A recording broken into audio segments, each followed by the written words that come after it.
여러분 안녕하십니까? 백만개미 한세구입니다. 10월 6일 목요일 시장 정리하겠습니다.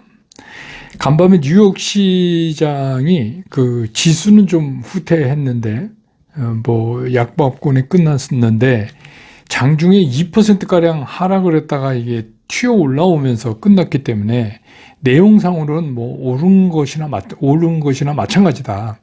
이렇게 이제 해석이 됐어요. 그러면서 우리 시장도 오늘 비교적 큰 폭의 상승을 나타낸 하루였습니다. 코스피 같은 경우에 0.7% 가까이 플러스가 되면서 상승 출발을 했고 계속해서 추가적인 상승을 이어나가다가 장중에는 2250포인트를 살짝 넘기도 했었어요. 그런데 이제 전일 어제 고점이었던 2253.93까지는 못 가고 그렇게 했고, 특이한 게 있다면 이제 마지막 장이 끝날 무렵에 지수가 조금 상승폭이 둔화됐다. 그 상승폭이 둔화된 거는 기관이 매도 물량이 좀 많았어요. 마지막에. 그거는 이제 조금 이따 말씀드릴 텐데, 외국인들은 계속해서 끝까지 이제 사는 현물에서 그런 모습을 보여줬습니다. 개인은 하루 종일 매도 쪽에 있었고, 기관은 이제 매수 쪽을 가다가 마지막에 매도로 오후 늦게 매도로 2시 반 거의 3시 다 돼서 매도로 전환하는지 그런 모습을 보였습니다. 그래서 오늘 코스피 시장에서 외국인들이 2,519억을 순매수했고요. 기관은 748억을 순매도했습니다. 개인은 1,853억을 순매도했습니다. 그래서 오늘 이제 코스피 지수는 2,237.86포인트로 끝나서 어제보다 1.02%, 1%가량 상승하면서 장을 마감을 했습니다. 그 다음에 이제 코스닥도 마찬가지로 0.7%가 훨씬 넘게 이렇게 상승하면서 출발을 했고, 코스닥은 아주 꾸준하게 상승을 이어갔어요. 그래서 오늘 이제 비교적 큰 폭의 상승을 만들어냈는데 그 중심에는 역시 외국인들이었습니다. 외국인들은 장 시작해서부터 끝날 때까지 계속해서 매수 우위를 유지를 했고, 기관도 이제 거의 비슷하게 움직였습니다. 역시 코스닥 시장에서도 개인만이 지수 상승에 따라서 매도폭을 증가시키는 그런 모습을 보였습니다. 그래서 오늘 코스닥 시장에서 외국인들은 1,359억을 순매수했고, 기관도 1,133억을 순매수했고, 개인만 2,424억을 순매도를 했습니다. 그래서 오늘 코스닥 지수는 706.01포인트, 706.01포인트, 어제보다 3.02%, 3%가 넘는 그런 상승을 하면서 장을 마감을 했습니다. 근데 이제 오늘 특이한 게 뭐냐면, 외국인들이 장중에 선물을 3천억 가까이 땡겼어요. 매수 우위를 보이다가 오후 들면서 특히 이제 2시 반 이후에서 급격하게 선물을 줄이기 시작했어요. 그래갖고 결국은 지금 이제 짓게 된 걸로 242억 선물을 판 거로 매도로 돼 있는데, 실제로는 오늘 이제 외국인들이 3천억을 내던진 겁니다. 이게 지난 화요일하고 떼자뷰 같아요. 그런 거 느끼시죠? 제가 장중에 외국인들 이거 좀 잘 보세요, 이렇게 이제 말씀 자주 드리잖아요. 그러니까 오늘 외국인들은 여기서 3천억을 팔은 거예요. 고점에서 팔은 겁니다. 그래서 이제 오후에 현 선물을 같이 강하게 밀던 외국인들이 선물을 빼면서 종가 무렵에 현물 시장이 조금 상승폭이 이렇게 속도가 둔화되는 그런 모습을 보였다는 거. 이게 만약에 똑같다면 내일도 한 번 더 올려서 하지 않을까 싶은 생각도 들어요. 그래서 요새 외국인들 살판 났어요. 10월 들어서 지난 주말부터 9월 말일부터 시작해갖고 지금까지 이렇게 해서 선물은, 근데 이제 이게 뭐냐면 시장에서 계속 시장이 좋다고 하는 시각이 있으니까 계속 따라 붙거든요. 외국인이 돌아왔다 막 이러면서. 그러니까 얘네들은 현물을 이제 또 그렇게 해서 팔면 돼요. 그래서 현물을 지렛대를 이용해서 오늘 계속 이번 주에 선물을 갖고 이렇게 하고 있어요. 어쨌거나 기술적으로는 양시장이 모두 뭐 양봉을 하루 만에 다시 양봉 전환을 시켰다는 게 뭐 고무적이긴 해요. 예, 그래서 쉽게 빠지지 못한다. 환율은 오늘 그 1302원 40전에 끝났는데 장중에 1400원은 좀 깨지기도 했었어요. 그런데 지금 뭐 이제 10월 3일 그 환율 피크 치고 조금 지금 이제 내려오는데 뭐 이것도 기술적으로 보면 한 1350까지는 좀 내려올 수도 있지 않나. 그 다음엔 조금 이제 좀 저항이 걸릴 것 같다는 생각이 듭니다. 그 다음에 이제 시가총액 상위에서 오늘 외국인들이 삼성전자를 1075억을 샀고, 하이닉스를 652억을 샀고, LG화학을 77억 샀고, SDI를 181억 샀고, 현대차 96억, 기아차 193억, 그 다음에 셀트리온 118억. 이게 이제 오늘 삼성전자, 하이닉스, LG화학, SDI, 현대차, 기아, 셀트리온 이렇게 이제 순매수를 했는데 여러분도 느끼셨겠지만 마지막 종가 무렵서부터 종가로 가면서 조금 그 반도체 주들이 조금 그 둔화되는 것 같은 그런 이제 느낌을 줬어요. 예. 뭐 아시지만 내일 이제 삼성전자 실적 발표일이잖아요. 예. 그러니까 뭐 여러 가지로 그동안에 또 가파르게 올라왔고 이런 거는 우리가 좀 한번 이제 감안해 봐야 되지 않나. 그래서 오늘 SK 하이닉스는 100원 오르고 삼성전자는 300원 오르면서 시장을 마감했다. LG 에너지 솔루션은 외국인들은 한 8억 5천 정도 팔았는데 기관은 335억을 샀어요. 역시 연기금이 그 중에 65억을 사고요. 예. 예, 그렇습니다. 그 다음에 이제 뭐 오늘 이제 특이한 거는 이제 제지. 예, 이게 이제 그 환경 문제하고 관련돼서 세계적으로 플라스틱에서 벗어나자 이게 탈플라스틱 정책이 막 이제 퍼져나가고 있으니까 아무래도 종이가 부각되죠. 예. 그 또 국내 그 제지업체 중에서도 뭐 아시겠지만 뭐 무림, 한솔, 뭐 깨끗한 나라 뭐 이런 등등해서 이 이제 종이 포장재, 종이 용기. 예. 그래서 이제 플라스틱 용기를 이제 점점 없어지는 이제 그런 추세죠. 그래서 오늘 이제 제지 골판지 그쪽이 좀 올랐고, 그 다음에 뭐 앞서서 잠깐 말씀드린 반도체도 좀 계속 강했어요. 끝에 조금 흔들림이 약간 그 강도가 약해지는 게 조금 별로 좋은 시그널은 아닌 것 같은 생각이 들긴 합니다만은 뭐 필라델피아 반도체 지수가 지금 연 3일째 계속 올라가고 있잖아요. 그래서 그런 거고. 그래서 이제 오늘까지 해서 삼성전자, SK 하이닉스는 4일 계속해서 연속 상승을 하는 그런 모습을 보였고, 특히 이제 그 모건 스탠리가 반도체 업황이 4분기가 바닥이다. 그래서 내년 2분기부터는 이제 그 반도체 가격이 반등할 거다. 이제 이런 견해를 내놓으면서 힘을 좀 실었죠. 그 다음에 이제 조선 쪽도 이거 아시지만 이제 유가가 조금 올랐잖아요. 오펙 플러스에서 특히 이제 사우디러시아가 200만 배럴 감산하기로 합의를 했어요. 11월부터. 그래서 이제 유가가 좀 상승하니까 다시 이제 이런 조선 이거 이제 날라야 되잖아요. 그래서 이제 수주가 확대되는 것 같다는 기대감, 그런 것 때문에 이제 조선 기자재 이런 것들이 좀 움직였고, 그 다음에 이제 해운 또 이런데 해운은 조금 각각 다른 이유인데 뭐 아시지만 이제 HMM이 오늘 이제 국정감사에서 해수부 장관이 그 HMM 민영화에 대해서 이제 질문을 받고 그런 얘기를 했어요. 이게 지금 공공 측이 가지고 있는 지분 뭐 KDB 그다음에 항만공사 뭐 이런 거 다 합쳐갖고 가지고 있는 거를 주식으로 다 전환하면 74% 주주거든요. 그러니까 이거를 어떻게 쉽게 민영화하기가 어렵다. 그러니까 뭐 누군 팔고 누군 안 팔고 이건 좀 말이 안 되잖아요. 그러니까 이제 이거를 지금 환산하면 이거 10조를 누가 내게 해서 이걸 덜컹 사가겠냐. 그 얘기는 무슨 얘기냐 하면 뭐 이제 이 지분을 갖다가 이 공공 지분을 뭐 막 팔겠어요. 그러니까 이제 그런 의미로 오늘 이제 조금 힘을 좀 받았고 뭐 근데 제 생각인데 이거 팔지는 않지만 공매도로 빌려줄 수는 있잖아요, 그죠? 그 많은 공매도가 어디서 나오겠어요?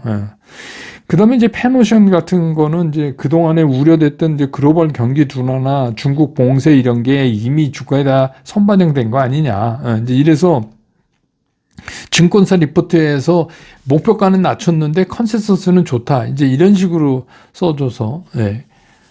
오늘 좀 움직였고. 그 다음에 이제 MLCC, 우리 이제 그 뭐라 그러죠? 적층 세라믹 콘덴서. 이것도 이게 들어가는 뭐 자동차니 뭐니 전방 산업들이 좋으니까, 그쪽에 대한 수요 증가 기대, 뭐 이런 거로 볼 수 있죠. 그래서 오늘 시장의 이제 특징을 정리하면, 너무나도 화요일 날 시장 떼잡고 같아. 그래서, 외국인 얘네들은 그 화요일, 수요일에서 거의 그 선물에서만 제 계산이 맞다면 한 10조 정도 버는 것 같은데요. 지금 이러고 있습니다. 그러니까 이게 완전히 지금 투전판이 됐어요. 왜 그러냐면 방향 설정이 시장에 안 되잖아요. 그러니까 오늘도 외국인들이 중간에 높을 때 3천억을 때렸다. 그래서 하여튼 뭐 어쨌든 간 오늘의 상승의 견인도 현물에서 외국인이 사면서 어떤 이유였건 사면서 오늘 이제 시장을 플러스로 올려놨다. 이게 이제 오늘 시장의 특징이라고 볼 수 있습니다.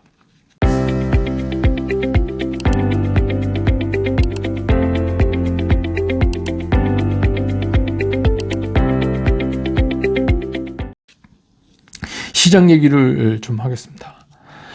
어제 뉴욕 시장이 출발한 후에 한 2%가량 빠졌었단 말이에요. 그러다가 이게 갑자기 극적으로 이렇게 탁 반등을 하니까, 그러니까 이거는 사람들이 다, 이건 뭐 오른 거나 마찬가지야. 이렇게 이제 분위기가 됐죠. 그래서 이제, 근데 우리가 이제 이걸 좀 살펴봐야 돼요. 그래야 이제 우리 시장도 어떻게 갈 건지를 이제 짐작할 수 있는데, 그럼 왜 2% 빠졌고 왜 그렇게 튀어 올랐냐? 이거를 이제 한번 따져보면 오전에 ISM 제조업 지수가 발표됐는데 그게 좋았단 말이에요. 그러니까 시장은 어떻게 생각한 거냐면 경기가 이렇게 좋으니까 연준 얘네들이 지금까지의 생각을 바꾸지 않고 일단 긴축을 세게 계속 하겠네. 이렇게 이제 판단을 한 거죠. 그러니까 당연히 주가가 빠졌죠. 왜냐하면 그동안에 그 며칠 올렸던 거는 뭐냐면 연준이 피벗 할 거다. 연준이 좀 그런 기대였는데 그러니까 일단 이제 주가가 후퇴를 한 거예요. 그러다가 이제 뭐 달러 인덱스 뭐 이런 것도 좀 하락하고 그러면서 주가가 급격하게 회복됐는데 주가가 회복돼서 달러 인덱스가 떨어진 건지 그게 뭐 어느 게 먼저인지는 모르죠. 아무튼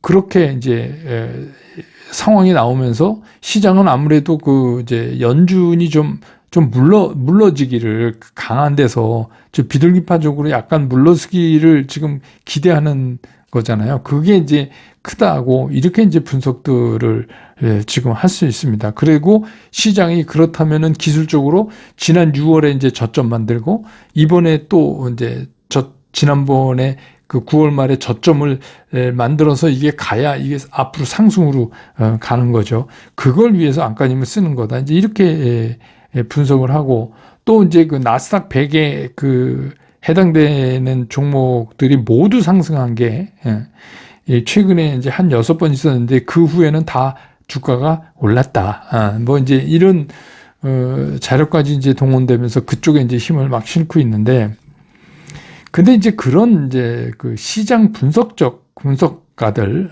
그런 시각 말고 그런 시각 말고 이제 우리 흔히 얘기하는 장돌뱅이 시장론자 그러니까 우리는 뭐라 그래요? 주권쟁이 그런 관점에서 보면 어제 미국 시장에서 재미난 일이 하나가 있었어요. 그게 뭐냐면 장중에 2%가량 주가가 하락할 때 옵션 시장에서 대규모 콜 옵션 매매가 있었어요. 콜 옵션. 콜 옵션은 뭐예요? 향후에 내가 그 주식을 살 수 있는 옵션을 사는 겁니다. 콜 옵션이 무려 3,100만 달러나 거래가 이렇게 휙 돌아갔어요. 근데 이제 문제는 콜 옵션을 이걸 산 측에서 보면 이건 아직 어딘지 밝혀지지 않고 있는데 향후 시장을 좋다고 본 거 아닙니까? 예, 그래서 샀어요. 근데 이제 어저께 그게 언제 일어났냐면 주가가 2%가량 이렇게 탁 떨어졌을 때 일어났는데, 그러다 보니까 이거를 콜옵션을 판 매도 측에서 보면은 이거 완전히 이게 그냥, 그냥 눈 뜨고 코베에 간 것처럼 이렇게 단 것 같다는 느낌이 딱 들고, 그러니까 그 콜옵션을 매도한 거에 대한 해지를 걸어야 될 거 아니에요. 뭔가 이제 해야 되잖아요. 그러니까 이제 그 해지 차원에서 선물 매수를 감행한 거예요. 콜옵션 매도 측에서. 그렇게 되니까 그 콜옵션 매도를 친 입장에서는 콜옵션 매도하고 해칭 차원에서 선물을 매수를 한 거죠. 그래서 선물이 매수가 되니까 갑자기 시장이 이제 팝콘처럼 팍 하고 튀어 올랐다. 이게 이제 그 시장이 오르는 거에 대한 기폭제가 됐다라는 이제 시장쟁이들 시각도 있어요. 근데 저는 이제 제가 시장쟁이라 그런지 상당히 일리가 있다고 보거든요. 특히 이제 요즘 시장 아무것도 아니에요. 괜히 연준은 가만히 있는데 그냥 시장에서 우리끼리 뭐 이게 옳다 그랬다 꼭 지금 대한민국 국회 같아요. 뭐 이랬다 뭐 잘했다 이쪽은 이러고 자기한테 유리한 대로 막 얘기하니까 어떻게 해요? 주가가 막 이렇게 되잖아요. 그때 재미 보는 게 뭐예요? 이런 거 파생 엮어서 막 그러니까 머니 게임 하는 애들은 요새 신났죠. 얼마나 좋아요. 근데 이제 제가 늘 말씀드리지, 이거는 개인 투자가 영역이 아니다. 여기서 괜히 왔다 갔다 잘못하면 유탄 맞는다. 확인하고 가자 하는 게 이제 제가 여러분들한테, 뭐 여러분들이 완전히 이런 거에서 제가 뭐 현역 시절에 투자자문사 사장할 때 그런 데서 막 이거 치고받고 할 때는 요새 참 재미난 시장이죠. 그렇지만 이게 일반 개인 투자가는 이런 거 잘 할 수가 없어요. 그래서 이제 우리가 그래도 좀 담담하게 시장을 볼 때 꼭 이렇게 기준점으로 체크해 봐야 될 게 있잖아요. 그 중에 하나가 뭐냐면 채권 수익률이고 하나는 유가예요. 왜 유가냐면 지금 인플레이션하고 싸우고 있기 때문에 유가가 흔들리면 인플레이션 수치가 많이 흔들리니까. 그런데 이제 어제 10년 그 국채 금리가 3.759 거의 4% 가까이 튀었단 말이에요. 하루에. 아니 근데 주가가 오르면서 그 10년 국채금리가 튀고 이런 건 흔하지 않잖아요. 그래서 제가 앞에서 말씀드린 것처럼 더더욱 어제 그 튀어 오른 거는 그런 시장의 움직임이었다. 이렇게 보는 게 맞다. 그러니까 그 얘기는 뭐냐면 어저께 10년물 국채가 올랐다는 얘기는 연준의 강력한 의지는 변화가 없다라고 생각하기 때문에 이제 채권 시장에서 그런 일이 벌어진 거 아니에요. 심지어는 1년물은 4.1%예요. 1년 국채가 1년짜리는 4.1까지 올랐단 말이에요. 그 얘기는 뭐냐면 굉장히 근접한 짧은 채권 아니에요. 그거 뭐예요? 연준이 적어도 연말까지 그 금리 이상으로 올릴 거라는 거를 지금 얘기하고 있는 거잖아요. 시장에서는. 그런데 이게 이제 어제 같은 경우는 뭐 연준의 태도가 어떻고 그런 게 아니라 어떻게 보면 앞에서 말씀드린 게 짧은 시간에 일어나는 그 수급의 변화 때문에 오는 게 맞다. 이렇게 보여요. 그래서 뭐 미국 시장도 그렇고 우리 시장도 그렇고 제일 신난 게 외국인들 아니에요. 외국인들 중에서도 굉장히 공격성이 강한 그런 부류들.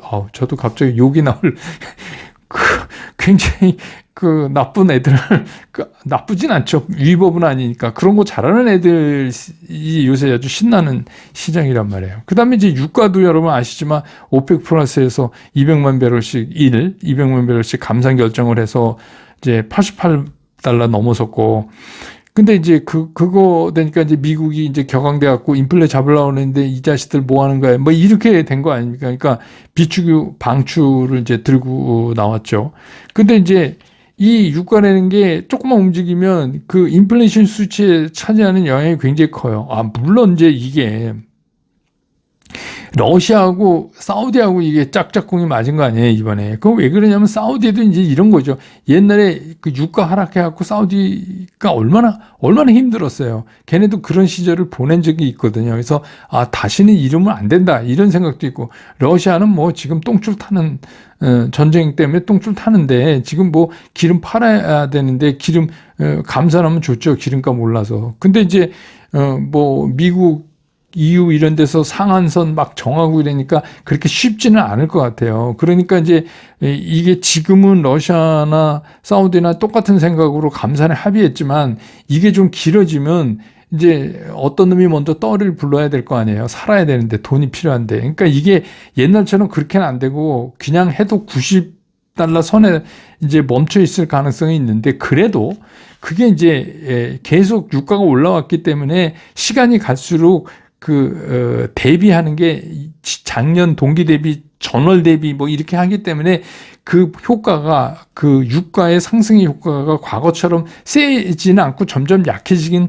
하겠지만 어쨌든 간 유가가 오른다는 거는 인플레이션에서 굉장히 기분 나쁜 거란 말입니다. 예. 그래서 이제 이게 유가하고 채권 수익률 이제 두 개를 보자고 제가 말씀드렸죠. 이 두 개를 봤을 때 어떤 느낌 드세요? 그럼 인플레이션이 올라가면 연준 더 강하게 할 거고 채권 수익률이 올라간다고 하는 건 연준의 태도가 바뀌지 않았다고 얘기하는 거고 근데 이제 한쪽에서는 감성적으로 이제 바닥을 쳤다 이제 이렇게 얘기하는 거고 그 차이예요.